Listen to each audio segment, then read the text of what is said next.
"Don't touch that bag," the waitress said quietly, her voice calm enough that most people would have missed it if they weren't already watching her. At first, no one moved. The lunch crowd at Hawthorne Grill continued as usual, silverware clinking against white plates, iced water sweating in tall glasses, quiet conversations about stock prices, and summer homes drifting through the air. It was just another Thursday in downtown Boston. Another afternoon where money sat comfortably in tailored suits and expensive watches ticked away seconds no one felt they could afford to waste. Emily Carter stood beside table 12, one hand resting lightly against the back of an empty chair, her posture straight but relaxed.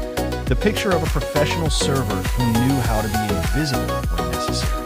Most people never looked twice at her. That was fine with her. Invisible people saw everything. Jonathan Reeves noticed her only because she was looking directly at him. Not at his watch, not at his tailor-made suit, not at the phone in his hand displaying a nine-figure acquisition. She was looking at the bag sitting 3 feet from his table. A simple black leather messenger bag. Out of place. Unattended. Quiet. "Excuse me," Jonathan said, half amused, half irritated. He wasn't used to being interrupted, especially not by someone clearing appetizer plates 10 minutes earlier. Emily didn't raise her voice. She didn't step closer. She just said it again. "Sir, please don't touch it." Her tone wasn't fearful. It wasn't dramatic. It was certain. Jonathan followed her gaze and saw the bag. Nothing special. Probably someone's laptop. Maybe a forgotten gym bag. He gave a small laugh. The kind successful men used when they believed they understood more than everyone else. "It's just a bag," he said, already reaching down. Around them, no one seemed concerned.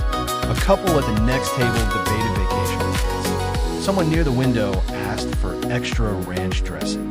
Normal life continued, exactly as it always did before something unusual happened. Emily didn't move to stop him. She didn't grab his arm. She just watched the second hand on his watch. 1 second, 2, 3. "Mr. Reeves," she said softly, reading his name from the reservation she had memorized an hour earlier. "Please step back about 6 feet." That got his attention. Not fear, not the warning, the precision. 6 feet, specific, measured.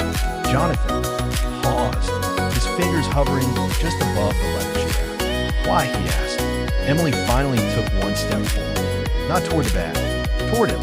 Her expression never changed, because sometimes, she said, the smallest details make the biggest difference. A faint electronic chirp came from somewhere inside the bag, so quiet it blended into the hum of the dining room. No one else reacted. Jonathan's confident expression flickered for just a fraction of a second. Emily noticed. She always noticed micro-expressions. "Now would be good," she said gently.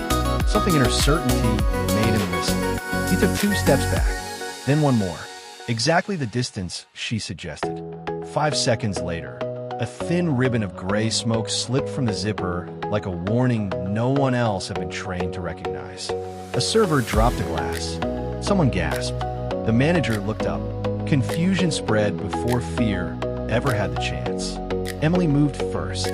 Calm, efficient, certain, like someone who had practiced staying calm when seconds mattered. And in that moment, as alarms began to chirp softly and people slowly realized something wasn't right, Jonathan Reeves understood something rare for the first time in years. The most important person in the room wasn't the richest one. It was the one who noticed what everyone else